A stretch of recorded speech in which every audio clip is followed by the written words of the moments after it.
Hace unos 15 días nosotros hablamos con unas personas para donarle unas puertas. Eran unas puertas de madera y la íbamos a donar a un ministerio que se dedica a construir casas. Ellos básicamente toman una casa que está hecha de madera, que se está cayendo, y lo que hacen es que hablan con el dueño, luego de un proceso previo que hacen, pues destruyen la casa, le hacen una nueva zapata, una nueva fundación, y la levantan de nuevo hacia arriba. Y obviamente, como ministerio, las casas necesitan puertas. Y junto con eso nosotros le íbamos a donar otras cosas también que Dios había puesto en nuestras manos. Pero cuando ellos vinieron a inspeccionar, entonces nos dijeron: todo lo que ustedes nos van a dar, los recibimos con mucho amor, pero no vamos a utilizar las puertas. Y a mí me llamó mucho la atención porque las puertas eran buenas puertas. Y yo les pregunté: ¿y por qué no van a recibir las puertas? Y me dijeron: nosotros no podemos utilizar puertas de madera donde nosotros construimos. Yo le pregunté: ¿por qué? Me dijeron: porque en poco tiempo la carcoma las destruiría. Donde nosotros vivimos hay mucha carcoma. Lo que nosotros utilizamos son puertas de hierro y tratamos de evitar la madera a todo costo. Y eso me puso un poco a reflexionar, porque ¿cuántos de ustedes han visto muebles, mesas siendo destruidas por la carcoma? Eso ocurre. Sin embargo, yo aprendí hace mucho tiempo que hay muebles que se construyen de madera que la carcoma no los destruye. Me hablaron que se trata o de una madera en específica que la carcoma no le parece apetecible, o si no, se trata de lo que llaman madera tratada. Y la madera tratada básicamente lo que hacen es que la toman y la sumergen en un químico por un tiempo para que la madera absorba ese químico. Y el bicho de la carcoma, cuando quiere entrar en esa madera, no le parece apetecible y la deja tranquila. Cuando Jesús nació, y Él no nació en diciembre, que quede claro, no se sabe a ciencia cierta cuándo Jesús nació. De hecho, la celebración de la Navidad o del nacimiento de Jesús en diciembre es un invento humano. Es un invento humano que no voy a entrar en detalles, pero nosotros, lo que hemos puesto nuestra fe en Jesús, aprovechamos esta celebración pagana para darle el significado que ella debe tener. Y es que la Navidad se trata únicamente de la recordación del nacimiento de Jesús, el Rey de Reyes y Señor de Señores. Entonces, cuando Jesús nació, dice la palabra, y es lo que voy a leer, en Juan 10:10, Jesús vino a la tierra de parte de Dios para darnos un regalo. Y en Juan 10:10 dice, en la segunda parte: mi propósito es darles una vida plena y abundante. O como dice otra versión, yo he venido para dar vida y dar vida en abundancia. A eso fue que vino Jesús. Y cómo Jesús nos da ese regalo es de lo que vamos a hablar en los minutos que me quedan en el día de hoy. Porque sin la humanidad saberlo, Dios le ha dado al ser humano el regalo más invaluable que hay. Y es la oportunidad de que nosotros podamos ser sumergidos en el reino de los cielos, de manera que la carcoma del pecado de este mundo no nos destruya. Jesús dijo, cuando habló con su Padre en Juan 17, yo no te pido que lo quites del mundo, sino que los apartes. Y Dios nos aparta a cada uno de nosotros mediante su Espíritu Santo. Amén. En el día de hoy vamos a hablar bajo el tema Jesús, la luz del mundo. Y quiero leer un pasaje que está en el Evangelio de Juan, capítulo 1. Juan, capítulo 1. Voy a leer los primeros 14 versos y estoy leyendo en la Nueva Traducción Viviente. Dice, en el principio la palabra ya existía. La palabra estaba con Dios y la palabra era Dios. O sea que Dios es la palabra. El que es la palabra existía en el principio con Dios. Dios creó todas las cosas por medio de él y nada fue creado sin él. La palabra le dio vida a todo lo creado. Y su vida trajo luz a todos. La luz brilla en la oscuridad y la oscuridad jamás podrá apagarla. Dios envió a un hombre llamado Juan el Bautista para que contara acerca de la luz, a fin de que todos creyeran por su testimonio. Juan no era la luz, era solo un testigo para hablar de la luz. Aquel que es la luz verdadera, quien da luz a todos, venía al mundo. Aquel que es la luz verdadera, quien da luz a todo, venía al mundo. Vino al mismo mundo que él había creado, pero el mundo no lo reconoció. Vino a los de su propio pueblo y hasta ellos lo rechazaron. Pero todos los que creyeron en él y lo recibieron, les dio el derecho de llegar a ser hijos de Dios.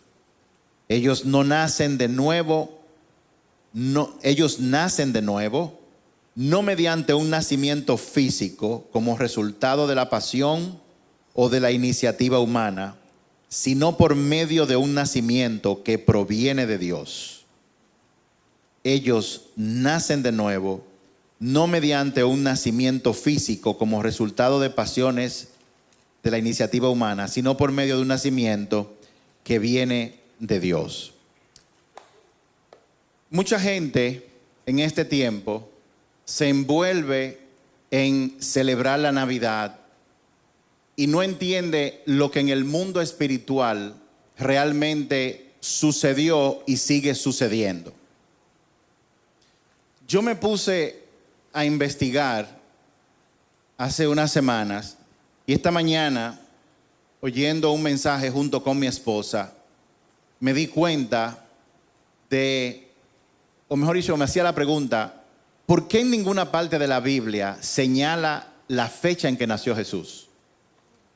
Jesús dijo que todo lo que aparece en la Biblia, o lo que fue seleccionado para estar en el libro, fue seleccionado porque Dios entendió que era relevante. O sea que si la fecha del nacimiento de Jesús no está, es por alguna razón. ¿Por qué el mes, el día o la época no aparece? Uno puede inferirlo por algunas cosas, pero en realidad la palabra no es explícita diciendo en cuál fue la época que Jesús nació. Y es que lo relevante de su nacimiento es su nacimiento, no la fecha en que nació. Porque el nacimiento de Jesús como humano vino a traernos a nosotros un regalo invaluable que muchas personas no han logrado entender en su máxima dimensión. Cuando Jesús iba a nacer, o mejor dicho, antes de que Jesús naciera, unos 730 años antes, hubo un profeta llamado Isaías. Isaías, en medio de una situación política, y era que había una guerra, el pueblo de Dios estaba siendo azotado. Dios lo permitió porque ellos se habían alejado de Dios, y cuando una persona o un pueblo se aleja de Dios, todas las calamidades vienen sobre ellos. Entonces, en ese momento, el profeta Isaías le dijo al rey Acaz, le dijo, pídele a Dios una señal. Yo sé que tú estás angustiado, pero pídele a Dios una señal, la que tú quieras, ponle la señal como tú la quieras. Y el rey dijo, yo no puedo hacer eso, porque yo no puedo tentar a Dios. Entonces, el profeta le dijo, si tú no le pides una señal a Dios, Él te va a dar una señal. Y era una señal en medio del problema que él tenía, de lo que estaba pasando. Y la señal que él le dijo está registrada en Isaías capítulo 7, verso 14. Dice, muy bien, el Señor mismo les dará la señal. Miren, la Virgen concebirá un niño, dará a luz un hijo y lo llamarán Emmanuel, que significa Dios con nosotros. La señal que el profeta dio en ese momento era para ese rey, pero algo que ellos no podían entender, porque el cumplimiento de esa palabra de profecía se cumpliría 730 años más tarde. La guerra que vivía ese rey era una simbología, era un paralelismo de la guerra que está realmente viviendo la humanidad, y es una guerra totalmente espiritual. Es una guerra que producto de nosotros habernos alejados de Dios en el principio, ese alejamiento trajo oscuridad al mundo. La oscuridad de la que habla la palabra de Dios, aunque nosotros no se refiere necesariamente a la oscuridad de ausencia de luz física como la conocemos, a la oscuridad que se refiere a la palabra es a una oscuridad espiritual. ¿Cuántos de ustedes conocen gente que están todo el tiempo o en depresión, o están tristes, o las palabras que salen de su boca son de maldición, dicen muchas malas palabras, la vida todo le hiede, nada le huele? ¿Cuántos de ustedes conocen a alguien así? O por lo menos lo han visto o han escuchado de alguien así. Cuando una persona no tiene a Dios, su vida se vuelve oscura espiritualmente hablando. Y esa oscuridad tiene que ver con que la verdad, la realidad espiritual de lo que se vive en el universo entero no está presente en esa persona. Y esa persona está a expensas de todas las variables de este mundo que ya nosotros conocemos. Yo tenía 12 años cuando mis padres se separaron. Yo hasta los 12 años viví en un hogar que yo podría decir perfecto, como se ve en las películas. Mamá, papá, comíamos juntos, a veces desayunábamos juntos. De vez en cuando mamá, papá nos llevaban al parque, nos llevaban a comer helado, pero un día, ¡pum!, eso desapareció. Un día, por decisiones que tomaron ellos se separaron. Y el hogar donde yo vivía dejó de ser ese lugar perfecto y de ensueños que yo había vivido. Pero algo ocurrió. Cuando ellos se separaron, entonces todos nosotros, los que estábamos ahí, mi mamá y mis hermanos, comenzamos a tomar decisiones sobre lo que aquello significaba. El mundo espiritual, la realidad espiritual, solamente tiene dos aspectos: o es luz o es oscuridad.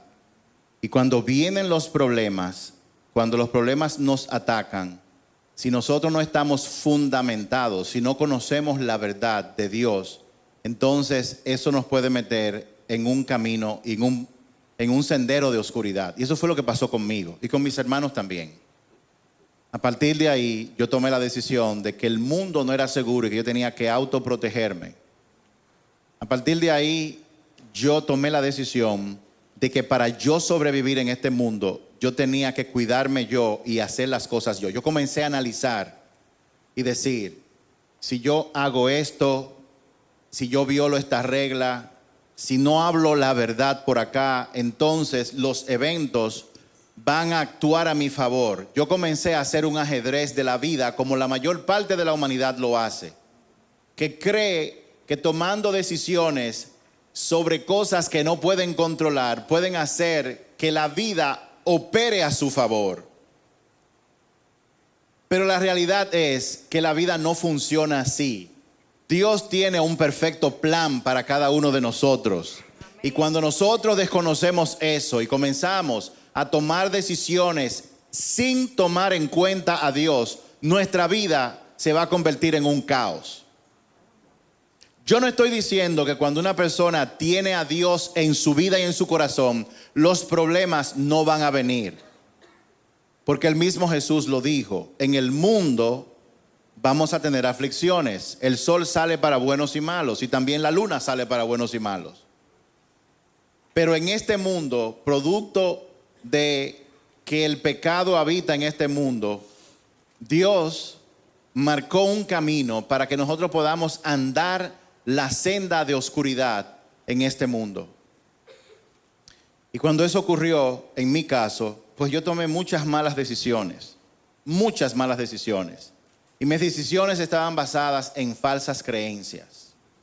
Una de ellas era que mi seguridad iba a estar bien asegurada en la medida en que mis cuentas de banco estuvieran dinero. Y yo tomé esa decisión porque cuando mis padres se separaron, mi papá tomó la decisión de dejar de dar dinero en la casa. Mi mamá, que era maestra y tenía 2 trabajos, tenía que hacer malabares para pagar la casa, todas las cuentas y encima de eso poner alimentos sobre la mesa. Recientemente estaba hablando con ella y yo le decía, wow, ahora que yo soy papá, que tengo 7 hijos y veo lo mucho que hay que trabajar, ¿cómo tú te manejabas? Y ella me contaba, me dijo, mira, habían ocasiones, faltando 10 días para el mes, en que se me acababa el dinero. Y lo que yo hacía era que llamaba a tu tío, un hermano de ella, que le consiguió un crédito en un colmado, imagínense, de un barrio. Y el mismo hermano iba, cogía alimentos, lo llevaba a mi casa y cuando mi mamá cobraba tenía que pagar esa cuenta. Pero esa cuenta se acumulaba una y otra vez. Era un poco difícil.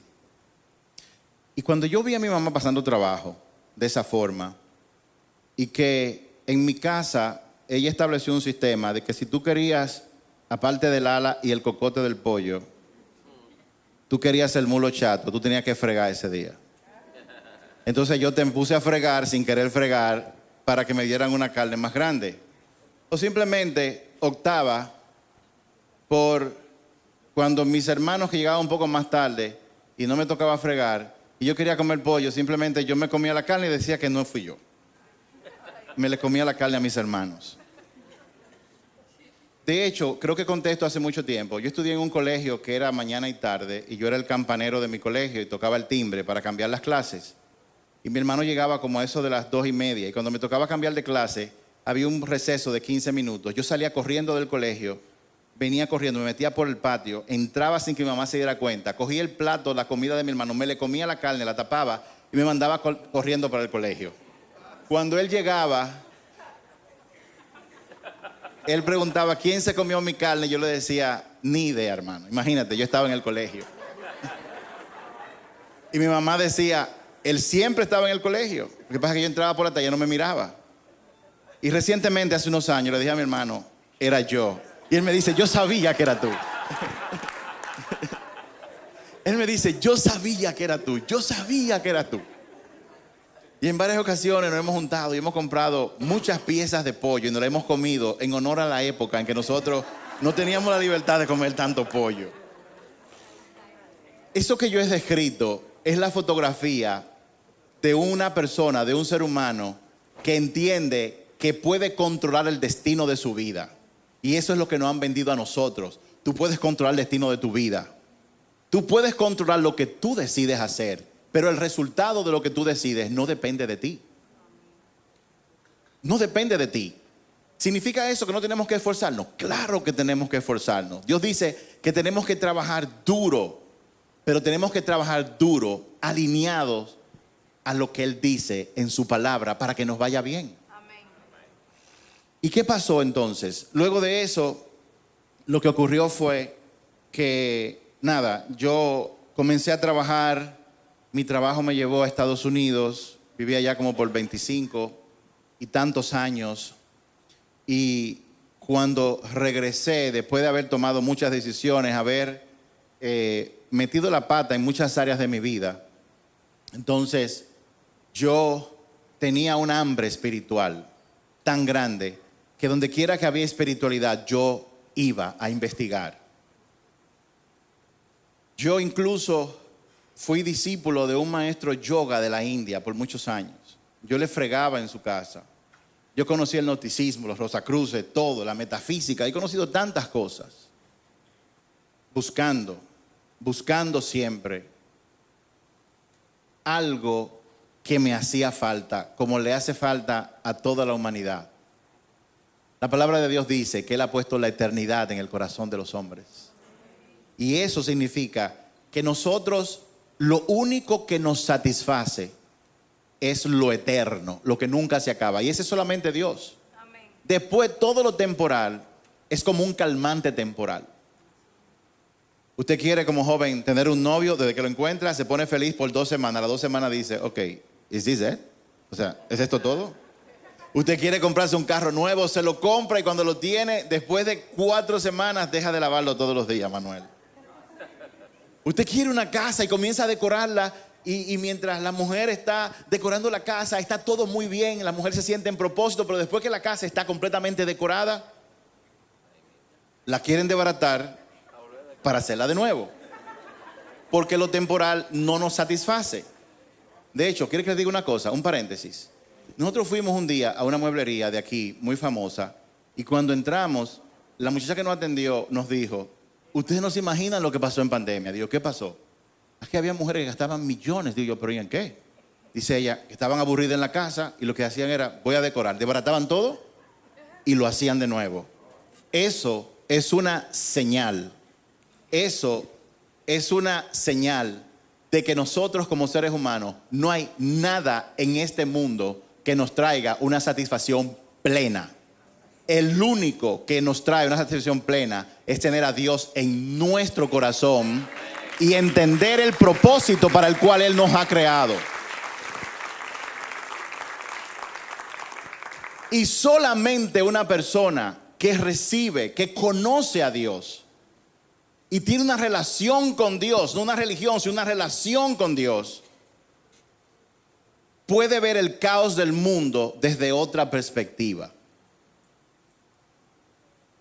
De hecho, cuando Jesús estaba en la barca durmiendo, mientras había una tormenta y todo el mundo, todos los discípulos estaban desesperados, nos vamos a morir. Y el maestro...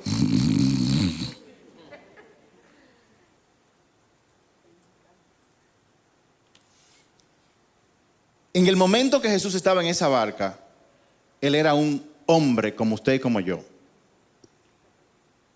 Él era Dios, pero también era hombre. Pero la Biblia nos aclara en Filipenses capítulo 2 que aún siendo Dios, Él se despojó de toda su divinidad para orinar. Yo me imagino que a Jesús le daba grajo también. Todo. Los pies y las uñas de los pies se le llenaban de mugre. Jesús se antojaba, no sé de qué se antojaba. Yo estoy seguro que si averiguamos bien, a Jesús le gustaban mucho los pasteles en hoja.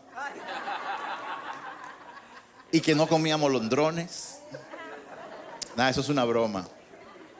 Pero Jesús era completamente hombre. O sea que el que estaba ahí era un hombre con una pequeña diferencia. Era un hombre que tenía una relación íntima con su Padre Celestial. Y ese escenario de Él durmiendo en medio de una tormenta nos dice a nosotros lo siguiente. La paz no es la ausencia de tormenta.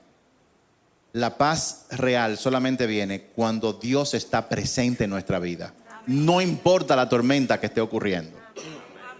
Y el mensaje de la Navidad tiene que ver con eso. En medio del caos, en el caso mío particular, en el caso suyo debe ser otra cosa. Mis padres se divorciaron, nosotros tuvimos trabajo para poder comer y todas esas cosas. Luego de un tiempo yo vengo a República Dominicana, me reencuentro con mi amiga de todo el tiempo porque trabajábamos juntos, nos casamos, pero ya Dios la había tocado a mi esposa. Y en una reunión de mujeres yo fui a llevarla, conocí del Señor en ese momento y me intrigó mucho que todo lo que yo había aprendido de espiritualidad, aquí había algo completamente diferente. Y yo tenía que averiguar qué era eso. Mi esposa me conoce. Cuando yo me pongo para algo, yo me voy al extremo. Yo compraba libros y me los comía. Yo me interné por casi 2 años y medio. Y mi trabajo era solamente escuchar prédicas de un grupo selecto de predicadores, leer la Biblia, leer libros, porque yo quería empaparme, yo quería conocer a este Jesús. Y déjenme decirle,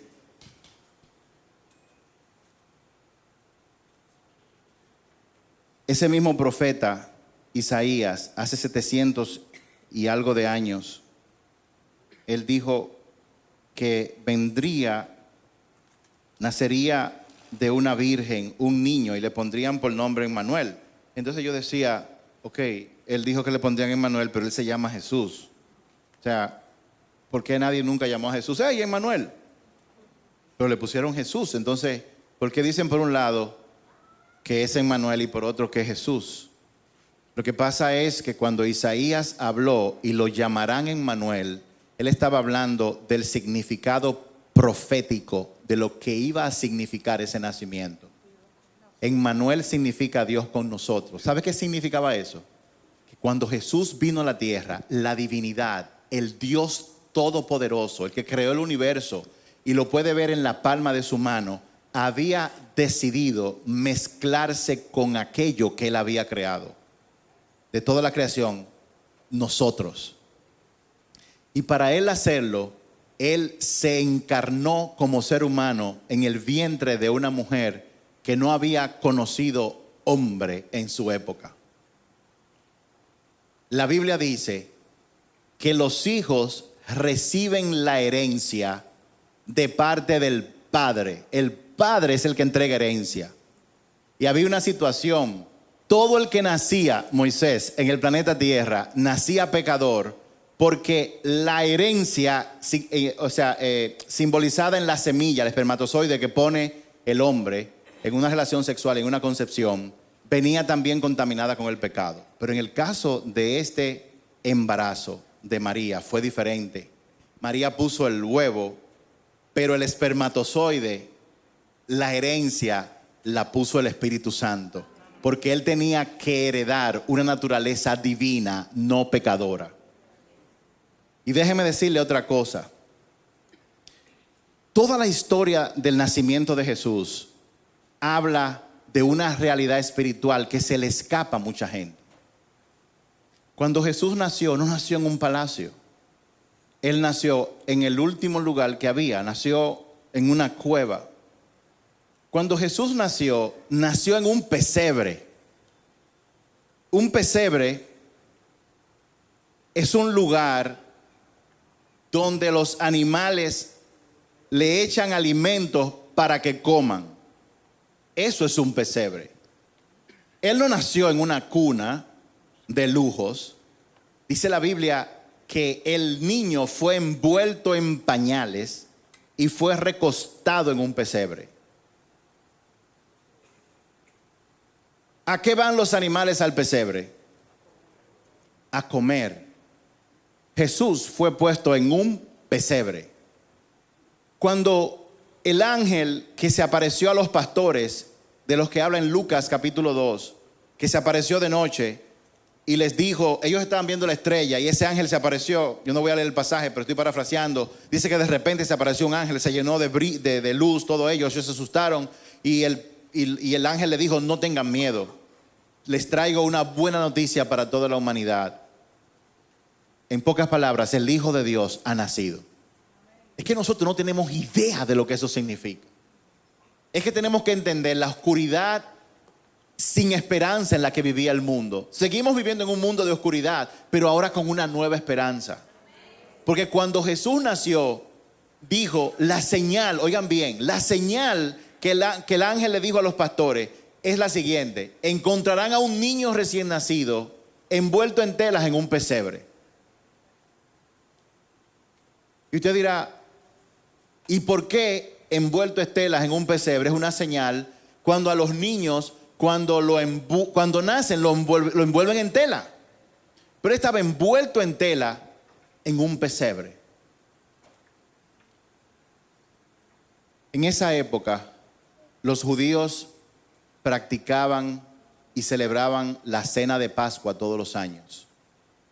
Y todos los años, las familias tenían que, durante el año, reservar un becerro sin mancha y sin ningún tipo de heridas. Perfecto. Y ese era el becerro que ellos iban a sacrificar la noche de la cena de Pascua. La cena de Pascua era el recordatorio de lo que Dios hizo por ellos cuando los sacó de Egipto. Cuando el ángel de la muerte vino a Egipto y ellos no fueron tocados porque comieron una cena especial con un becerro perfecto, sin mancha y sin ningún tipo de defecto. Su sangre fue puesta en los dinteles de la puerta de cada casa para que el ángel de la muerte pasara y no los tocara. Por eso, el pueblo de Israel desde ese entonces celebraba la Pascua. Celebraban, se llama en inglés es el Passover, que fue cuando ellos pasaron de muerte a vida. Y por un año entero, los pastores tenían que ver el nacimiento de un becerro y cuando se veía sin mancha, lo envolvían en tela. Los otros lo tiraban para que corrieran por el campo, pero a ese becerro lo envolvían en tela y lo colocaban en el pesebre para cuidarlo, para que no vaya a ser que se cortara ni siquiera un poquito. Y eso lo que simbolizaba para ellos es que ese becerro, y todo el mundo sabía esto porque era parte de la cultura, es que este becerro había sido el seleccionado para ser sacrificado. Para que por ese año los pecados de las personas fueran expiados. La señal que le dieron a esos pastores, encontrarán a un niño envuelto en pañales en un pesebre, indicando: ese es el Hijo de Dios, el Cordero de Dios que ha sido seleccionado para ser sacrificado para el perdón de los pecados de toda la humanidad. Esa era la señal de la que él hablaba. Cuando Jesús nació, señores, los pasteles en hoja ni siquiera existían.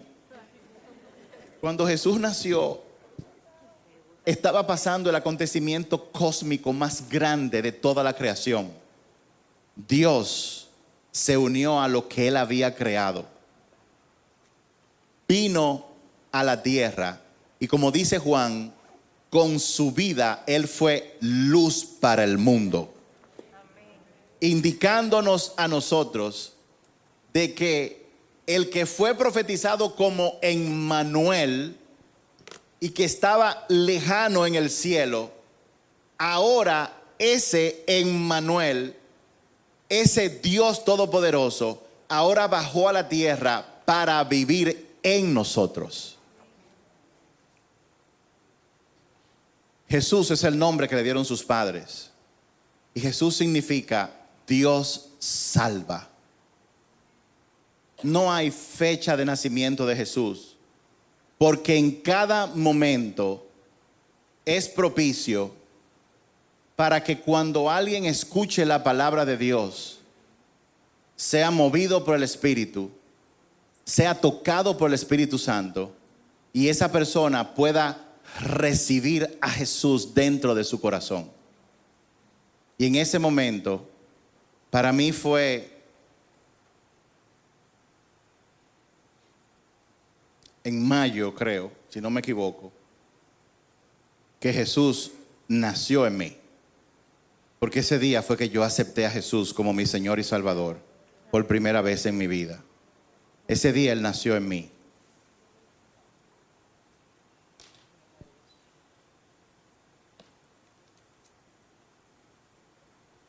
En Isaías 9, el mismo profeta dio otra versión de esa profecía. Isaías 9:6 dice: pues nos ha nacido un niño, un hijo se nos ha dado, el gobierno descansará sobre sus hombros, y será llamado Consejero Maravilloso, Dios Poderoso, Padre Eterno, Príncipe de Paz.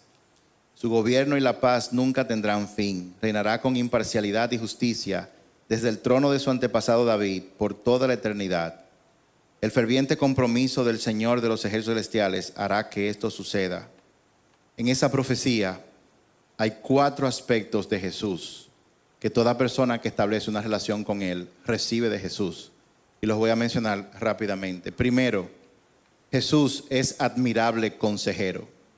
Eso significa que si en tu negocio tienes que tomar una decisión, tú puedes ir donde Jesús y decirle: Señor, ¿qué hago? Eso significa que si tú estás en problemas en este momento y no sabes qué hacer, tú puedes ir donde Jesús, porque Él no es solamente un consejero, Él es un maravilloso consejero y siempre te aconsejará basado en la verdad, no en las opiniones de los demás, sino basado en la verdad. Me están enamorando el muchacho, se ve buen mozo, tiene músculos y dice que tiene dinero para comprar su apartamento. ¡Wow! Y es cristiano porque dice amén. No te aloques, no te tires de cabeza a tomar decisiones. Consulta a Jesús. Señor, es ese, ¿qué hago? Muéstrame, abre los ojos. Dios se agrada cuando una persona va donde Él a preguntarle y a pedirle consejo. Y Dios se agrada cuando Él aconseja y la gente se lleva de su consejo. Amén. Lo segundo que revela este pasaje de Isaías es que Jesús es Dios todopoderoso. ¿Alguien está en una situación en la que necesita un milagro? Yo no sé usted, pero yo necesito un milagro. De hecho, todos nosotros necesitamos un milagro en este tiempo. Como necesitamos un milagro que es algo sobrenatural, algo que vence todas las leyes humanas. Eso usted no lo va a conseguir tocando puertas con gente. Usted puede tocar puertas, pero tiene que ir donde aquel que es el que pueda hacer un milagro en tu vida. ¿Cuál es el milagro que tú esperas en tu vida? Quizás tú eres una persona que ha estado viviendo en depresión, con mucha confusión. No sé. Quizás tienes algún tipo de adicción que no puedes dejar.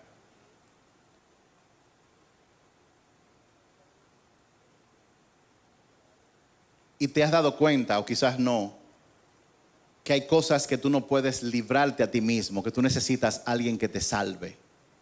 Dios puede hacer un milagro en tu vida. Lo tercero que dice este pasaje es que Jesús es el príncipe de paz. ¿Alguien está atemorizado? ¿Alguien tiene miedo o ansiedad en este tiempo? ¿Alguien se siente depresivo? ¿Alguien siente que todo lo que está pasando en su vida, y a lo mejor tú le sonríes a la gente, ¿cómo tú estás? Bien. Y lo dices por cortesía, pero nadie sabe por lo que tú estás realmente pasando. Y mucha gente cuando está en esas situaciones recurre al alcohol o recurre a las drogas. Mucha gente incluso recurre al sexo. Dicho sea de paso, les había dicho a ustedes que la palabra de Dios dice que el sexo fuera del matrimonio es un pecado. Por si no se los había dicho, ahora se enteraron. La Biblia le llama fornicación y eso es un pecado. A Dios no le agrada. El sexo, Dios lo creó y lo inventó para que usted lo tenga con su esposo o con su esposa solamente. Hay un misterio que no me voy a meter en eso. Cerrado el paréntesis. Si tú estás en una situación como esa, Jesús no solamente da paz, Él es el príncipe de la paz. Y Él puede llevarte a experimentar la paz que sobrepasa todo lo que tú y yo podamos entender. Si tú necesitas apoyo y protección, alguien aquí que necesite apoyo o protección, que sientan que son muchos ataques lo que hay en la vida y que nadie lo sabe. Muchas veces uno se siente así y no sabe para dónde ir. Gracias a Dios, a pesar de lo que pasó con mi papá, nosotros hicimos las paces mucho antes de que él falleciera. Y las paces las hicimos fue porque él conoció a Dios primero que yo. Y cuando yo le dije, wow, le entregué mi vida al Señor, Él se puso tan contento. Y de ahí en adelante, yo vivía en Estados Unidos, Él vivía acá. Cuando yo tenía que tomar alguna decisión importante, yo tomaba a veces un avión, me aparecía en su consultorio porque él era médico y le decía, vine para que tú ores por mí. Y recuerdo que en varias ocasiones yo me ponía de rodillas delante de mi viejo y le decía, bendíceme. Y él imponía manos sobre mí, me bendecía y oraba por mí. Yo me sentía protegido. La Biblia dice en este pasaje que Jesús es Padre. Si tú necesitas un padre o necesitas a alguien con una paternidad tan poderosa y tan amorosa en este tiempo, ese es el Jesús que fue profetizado y que nació hace más de 2000 años. Y que le dijo a sus discípulos, yo estoy aquí físicamente, pero a ustedes les conviene que yo me vaya porque entonces vendré en el Espíritu. Y Él dice, yo estoy aquí a la puerta y llamo. Si tú abres la puerta de tu corazón, yo voy a entrar y voy a cenar contigo. Esas palabras hablan de que cuando uno cena con una persona, no se trata de los alimentos.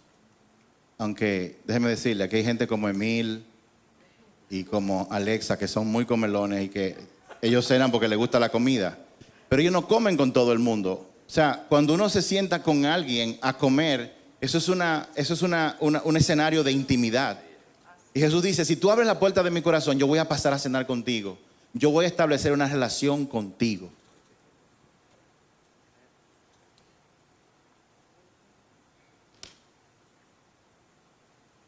Jesús abrió el camino espiritual para que nosotros regresáramos al Padre, para que tuviéramos paz en medio de cualquier tormenta.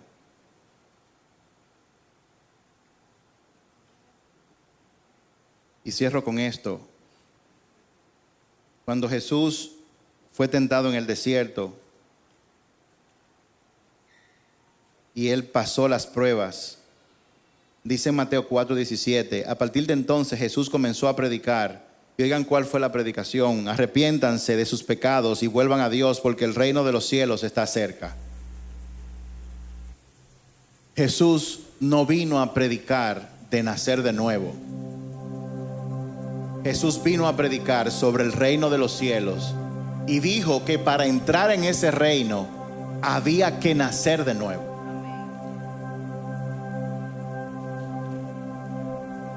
Y cierro con esta pregunta. Jesús es espíritu. ¿Cómo yo puedo tener una relación con Él? ¿Cómo yo puedo entrar en esa dimensión del reino de los cielos? En un reino donde no hay dolor a pesar de que hayan problemas. En un reino en el cual yo caminando aquí en la tierra puedo experimentar la paz que sobrepasa todo lo entendimiento. ¿Cómo yo puedo entrar en la dimensión espiritual del reino de Dios? Esa es la pregunta. Jesús dijo: busquen el reino de los cielos y su justicia por encima de todas las cosas. Y todo lo demás, ropa, comida, novio, novia, casa, nevera, matrimonio, vendrá por añadidura. Pero la pregunta es, ¿cómo se busca el reino? ¿Dónde está el reino? ¿Cómo yo puedo entrar en el reino? Yo les tengo una noticia. Hay solo una cosa que nosotros podemos hacer para entrar en el reino. Y una de esas cosas tiene que ver con lo que Jesús dijo en Mateo 4:17. Arrepiéntanse. ¿Sabe qué significa arrepentirse?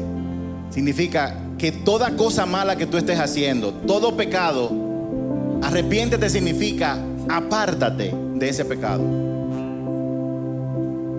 Decir lo siento no es arrepentimiento. Decir lo siento es simplemente un reconocimiento de que yo he hecho algo malo.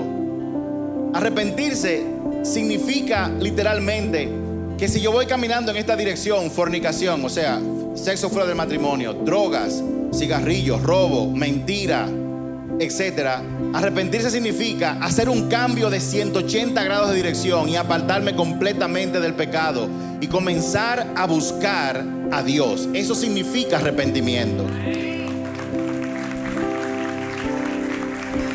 Y déjame decirte algo.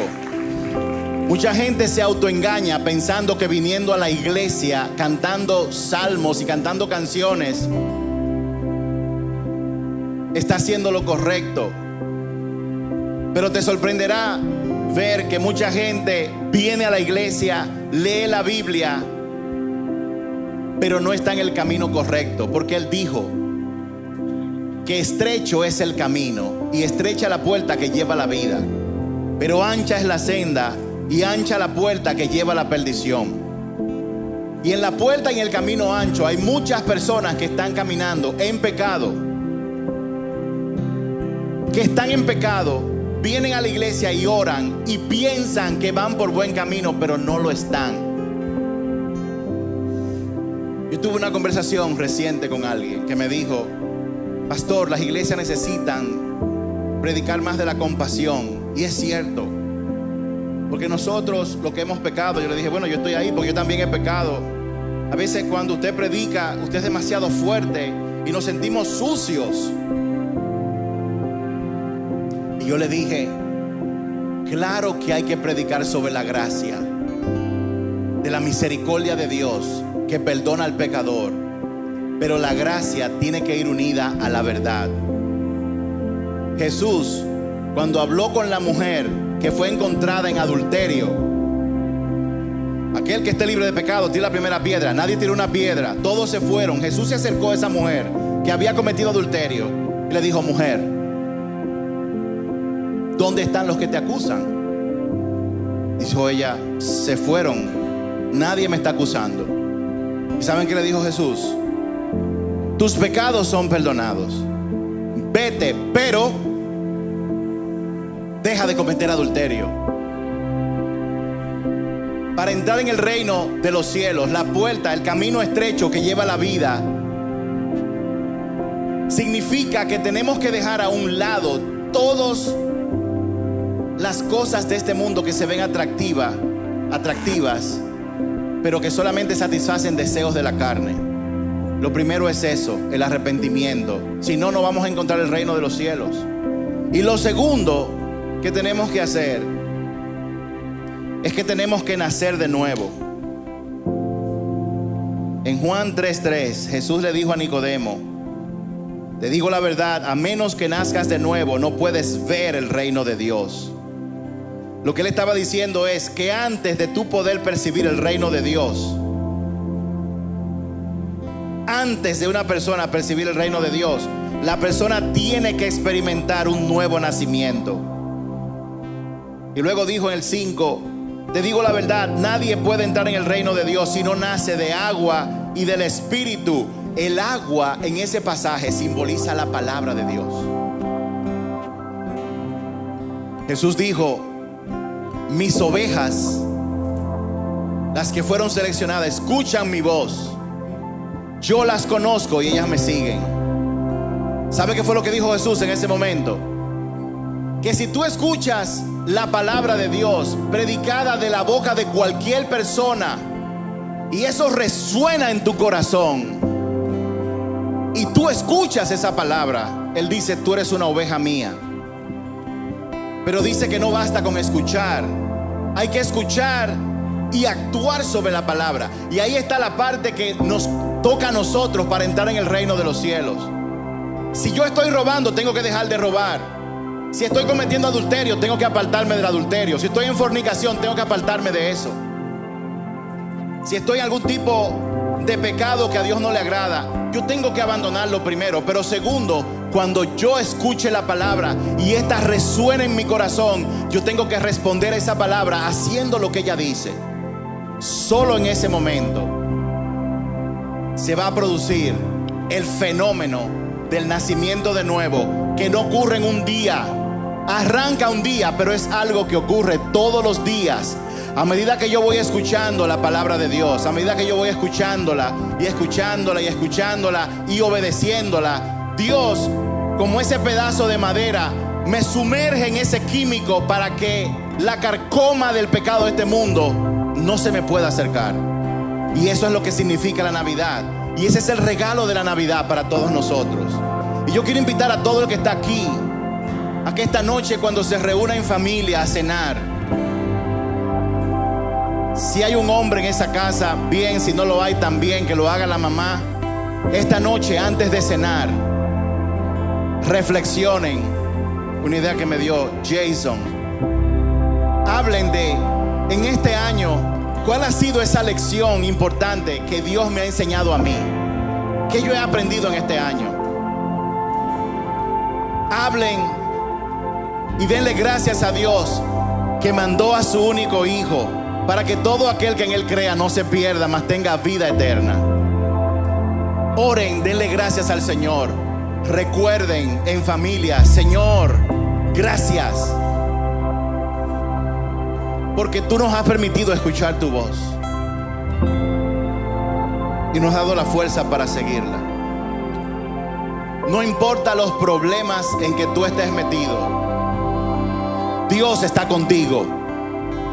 No importa el camino tortuoso que a lo mejor nadie sabe por el que tú estás pasando, Dios está contigo. Él quiere que tú abras la puerta. Y eso puede ser en cualquier momento. No tiene que ser el 24 de diciembre o el 25. En cualquier momento tú puedes tomar la decisión de abrirle la puerta a Jesús y decirle: yo quiero una relación contigo de ahora y para siempre. Y ahí sentados, yo quiero hacer esta oración con ustedes. Una oración que yo voy a hacer para que usted repita conmigo en voz alta. Porque la palabra de Dios dice que si una persona confiesa por su boca a Jesús como Señor y cree en su corazón que Él es el Hijo de Dios, que murió por los pecados que hemos cometido para traer salvación, si una persona confiesa por su boca y cree en su corazón, dice la palabra de Dios, dice Dios, que esa persona alcanzará la salvación gratis. ¿Qué es la salvación?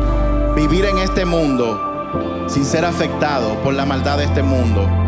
Y un día, cuando Él venga por segunda vez, porque Él va a volver por segunda vez, poder ser de esas ovejas que Él le diga: ven, Gloris, entra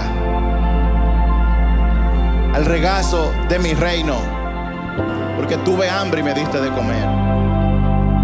Que Él te diga: ven, Arturo, entra, porque tuve hambre y me alimentaste. Cuando llegue ese día, y ese día llegará para todo el mundo, y estemos delante de Jesús, nosotros queremos que eso sea para que nosotros entremos a reinar con Él por toda la eternidad. Ese es el regalo de la Navidad.